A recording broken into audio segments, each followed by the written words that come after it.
ప్రియ సోదరి సోదరుడు, ప్రభు అయిన యేసు క్రీస్తు ప్రభుల వారి అతి పరిశుద్ధ ఉన్నత శ్రేష్ఠ ఘనమైన నామములో ఈ వీడియో చూస్తున్న మీకు నా హృదయపూర్వక వందనాలు తెలియజేస్తూ ఉన్నాను. ఈ సమయాన్ని దేవుడు మనకిచ్చిన దేవదేవునికి మహిమ ఘనత ప్రభావములు కలుగునుగాక. ఆమేన్. నేటి మన ధ్యానాంశము పరిశుద్ధ గ్రంథములో నుండి 146వ కీర్తన. నా ప్రాణమా యెహోవాను స్తుతించు, యెహోవాను స్తుతించు. ఇక్కడ గమనించండి, కీర్తనాకారుడు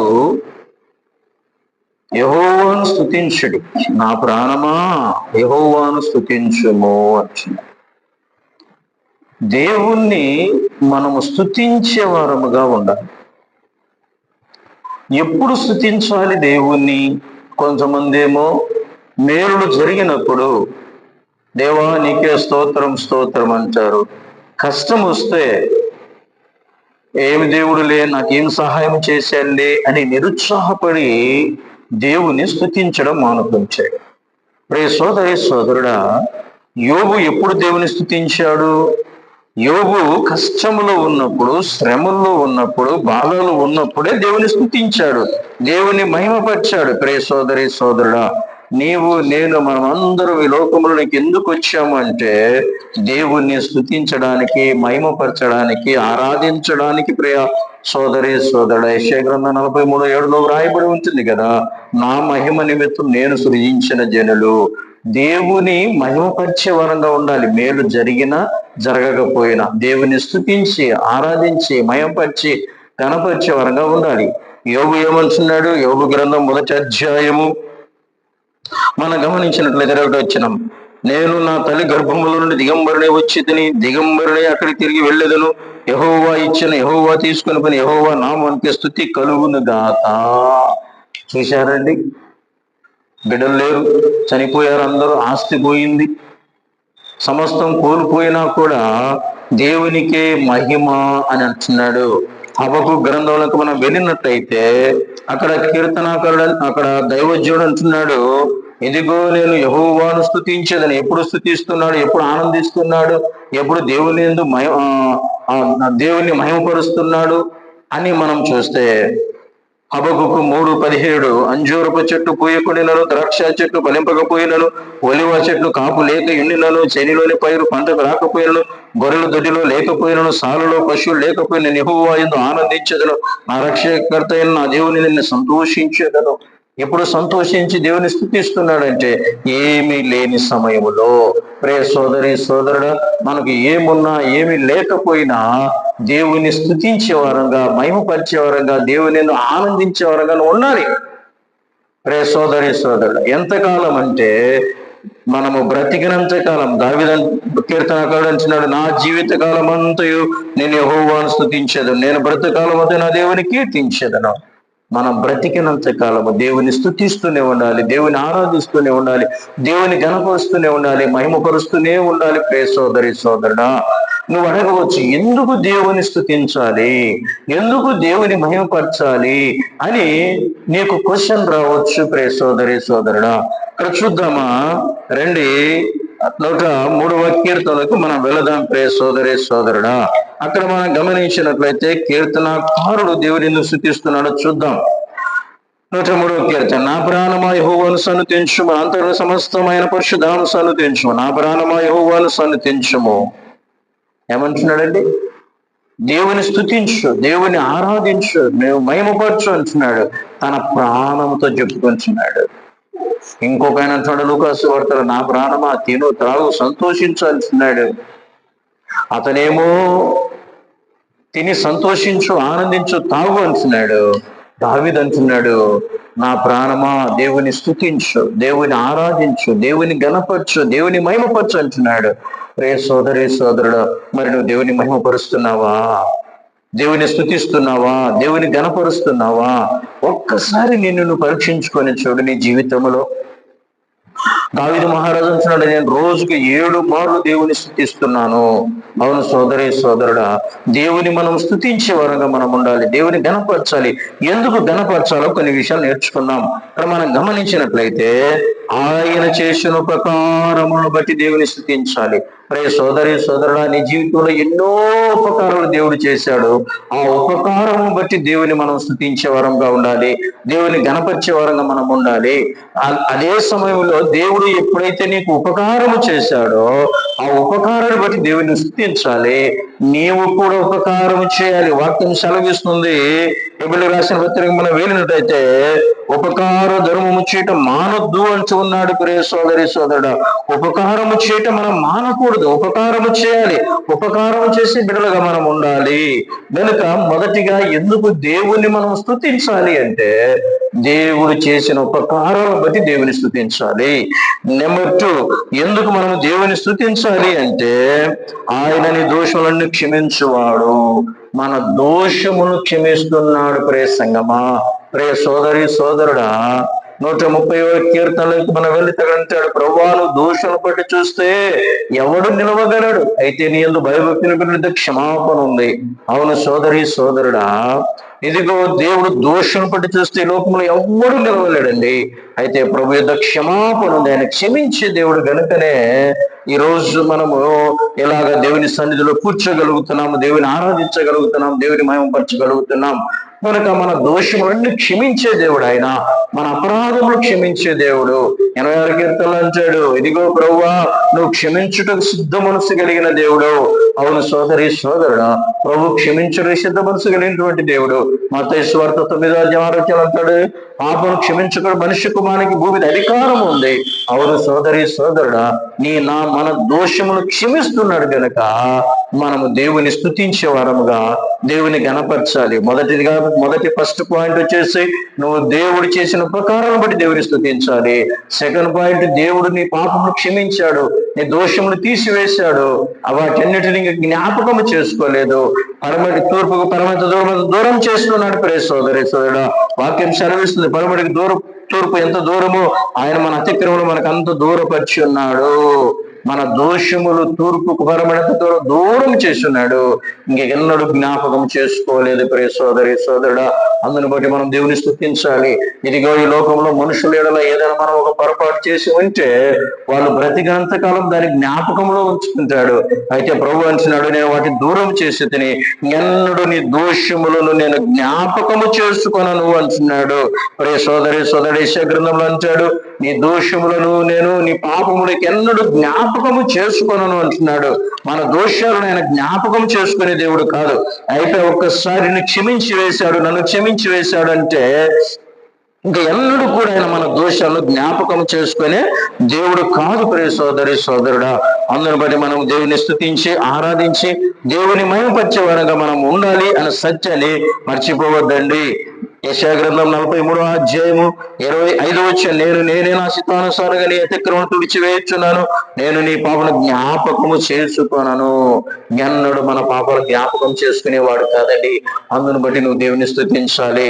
థర్డ్ పాయింట్ మనం చూసినట్లయితే, నీ సంకటములన్నిటిని కుదుర్చువాడు.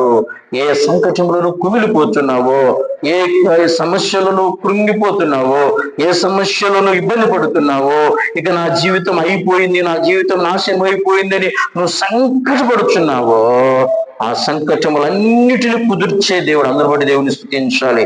ఒక స్త్రీ వచ్చింది కదా యేసు ప్రభువుల వారి దగ్గరికి. ఎవరైనా 12 సంవత్సరాలుగా రక్తస్రావముతో బాధపడుతున్న ఒక స్త్రీ వచ్చింది. ఎదుగో ఆమె వచ్చి అంటుంది కదా, చూడండి మార్కొసు సువార్త 5వ అధ్యాయానికి మనం వెళ్ళినట్లయితే 25వ వాక్యం, 12 ఏళ్ల నుండి రక్తస్రావము రోగము కలిగిన ఒక స్త్రీ ఉండెను. ఆమె అనేక వైద్యుల చేత ఎన్నో తిప్పలు పడి తనకు కలిగినంత ఏమేమి చేసుకుని ఎంత మాత్రం ప్రయోజనం లేక మరింత సంకటపడెను. చూశారండి, సంకటపడిపోయింది. అయిపోయింది నా జీవితం, నా జీవితం మరణం అయిపోతున్నాను అని సంకటపడిన సమయంలో క్రీస్తును గురించి వినింది. యేసయ్య దగ్గరకు వచ్చింది. ఆమె రోగమును బాగా అయిపోయింది. ఆమె సంకటముల నుంచి విడుదల పొందుకునింది. ఆమె సంకటం కుదర్చబడింది. ప్రియ సోదరి సోదరుడా, నీ జీవితంలో, నీ బ్రతుకులో కూడా నువ్వు ఏ విషయంలో సంకట పడిపోతున్నావో వాటన్నిటిని కుదిర్చే దేవుడు, వాటన్నిటిని తీసివేసి నేను ఆశీర్వదించే దేవుడు. అందును బట్టి మనం దేవుని స్తుతించే వారముగా, దేవుని ఆరాధించే వారంగా మనం ఉండాలి అన్న సత్యాన్ని మర్చిపోవద్దండి. తర్వాత మనం గమనించినట్లయితే 4th పాయింట్, సమాధిలో నుండి నీ ప్రాణమును విమోచించుచున్నాడు. అవును ప్రియ సోదరి సోదరుడా, మరణము నుండి మనల్ని తప్పించాడు.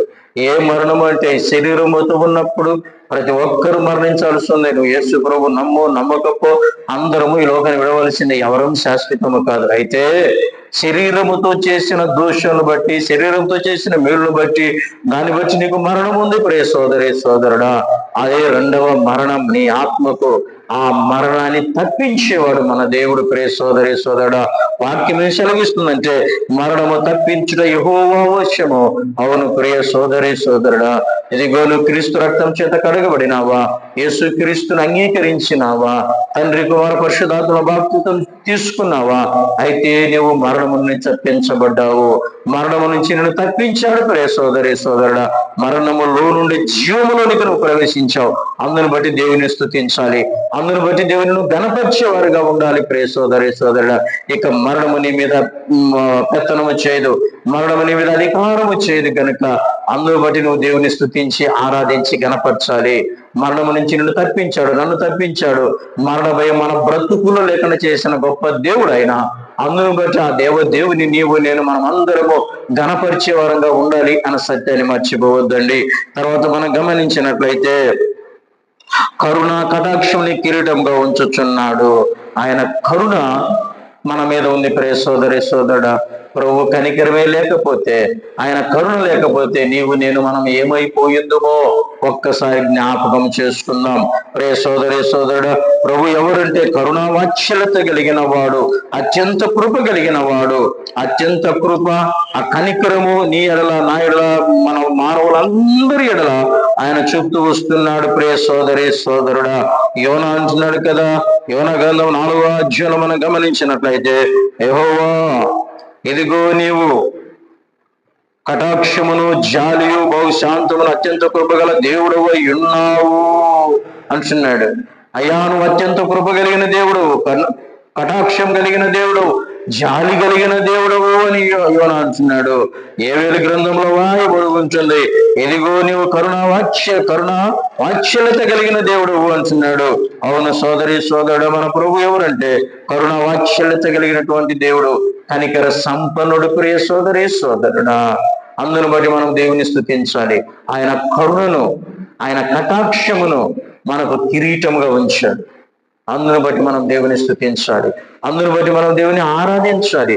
కిరీటము దేనికి సాదృశ్యం అంటే ఘనతకు సాదృశ్యం ప్రియ సంగమా. మనల్ని గణపరుస్తుంది. మన దేవుని యొక్క కనికరము మనల్ని గణపరుస్తుంది. మన దేవుని యొక్క కటాక్షము మనల్ని ఘనతను తీసుకొని వస్తూ ఉంది. ప్రియ సోదరి సోదరుడా, ఎన్నిక లేని మన జీవితంలో ఆయనము ఘనతనిస్తున్నాడు. మనకు ఎన్నిక లేని మనకు ఎన్నిక చేసుకున్నాడు. ఆయన బిడ్డలు ఆయన సొత్తుగా చేసుకుని మనకు ఒక ఘనతనిచ్చాడు. అందును బట్టి దేవుని మహిమపరిచే వారంగా ఉండాలి. తర్వాత మనం గమనించినట్లయితే ఆఖరి పాయింట్ మనం చూద్దాము. అక్షరాజవన వల్ల నీవన కొరత తగ్గుతున్నట్లు మేలుతో నీ హృదయమును తృప్తిపరచుచున్నాడు. మేలుతో మనము తృప్తిపరిచే దేవుడు ప్రియ సోదరి సోదరుడా. మన జీవితంలో ఆయన మేలు చేస్తూ ఉన్నాడు. కీర్తన గ్రంథంలో మనం గమనించినట్లయితే, ఇదిగో ఆయన ఎందుకు భయభక్తులు గల వారి నిమిత్తము ప్రభు దాశించిన మేలు ఎంతో గొప్పది ప్రియ సోదరి సోదరుడా. 31వ కీర్తన 19వ వాక్యం, నీ యందు భయభక్తులు గల వారి నిమిత్తము నీవు దాశించిన మేలు ఎంతో గొప్పది. నరుల ఎదుట నిన్ను ఆశ్రయించు వారి నిమిత్తం నువ్వు సిద్ధపరిచిన మేలు ఎంతో గొప్పది. అవును ప్రియ సోదరి సోదరుడా, నీ కోసం, నా కోసం, తన పిల్లల కోసము ఆయన సిద్ధపరిచిన మేలు ఎంతో గొప్పది. అందును బట్టి దేవుని మనము స్తుతించాలి, గణపరచాలి, మహిమపరచాలి ప్రియ సోదరి సోదరుడా. ఎదిగో భక్తుడు అంటున్నాడు, నీ మందిర సమృద్ధి వలన నేను తృప్తి పొందుచున్నాను. దేవుని మందిరములో ఏముంది అంటే సమృద్ధి ఉంది. దేవుని మందిరములో మనం తృప్తి పొందుతాము. దేని చేత అంటే దేవుని వాక్యము చేత. దేవుని మందిరములో ఏముంది అంటే వాక్యం. ప్రియ సంగమా చూడండి 36వ కీర్తన 8వ వాక్యం, నీ మందిరం యొక్క సమృద్ధి వలన వారు సంతృప్తి నొందుచున్నారు. నీ ఆనంద ప్రవాహం అనేది నీవు వారికి త్రాగించుచున్నావు. నీ యొద్ద జీవ ఊట కలదు. నీ వెలుగును పొంది మేము వెలుగు చూచుచున్నాము. చూశారా? దేవుని మందిరములో సమృద్ధి ఉంది. దేవుని మందిరంలో మేలు ఉంది. దేవుని పాదాల దగ్గర మేలు ఉంది. ప్రియ సోదరి అందరూ బట్టి మనం దేవుని స్తుతించే వారముగా, దేవుని ఆరాధించే వారంగా మనం ఉండాలి. దేవుని గణపరిచే వారంగా మనం ఉండాలి. కాబట్టి ప్రియ సోదరుడా, ఎందుకు దేవుని స్తుతించాలో కొన్ని విషయాలు మనం నేర్చుకున్నాం. రాబో కాలంలో ఇంకా కొన్ని విషయాలు మనం నేర్చుకుందాం. కాబట్టి ప్రియ సోదరుడా, మనం బ్రతికినంత కాలం, జీవిత కాలం అంతా మనం దేవుని స్తుతిస్తూ, దేవుని ఘనపరుస్తూ, దేవుని మహిమపరుస్తూ మన జీవిత యాత్రలో మనం ముందుకు పోదాం. దావీదు మహారాజు రోజుకు 7 మార్లు స్తుతిస్తూ ఉన్నాడు. మనము కూడా దావీదు వలె స్తుతిస్తూ, దావీదు వలె దేవుని మహిమపరుస్తూ మన జీవిత యాత్రలో ముందుకు సాగిపోదాం. మనం నేర్చుకుంటూ వచ్చాము కదా, ఆ విధంగా దేవుని ఎందుకు స్తుతించాలనో, ఎందుకు మహిమపరచాలనో, ఎందుకు ఆయన ఆరాధించాలో, ఎందుకు గణపరచాలనో మనం ఇంతవరకు నేర్చుకున్నాం. ఆ ప్రకారముగా మనము దేవుని గణపరుస్తూ మన జీవిత యాత్రలో ముందుకు సాగిపోదాం. దేవుడు తన మాటలు మన వెనుకలు దీవించును గాక. ఆమేన్.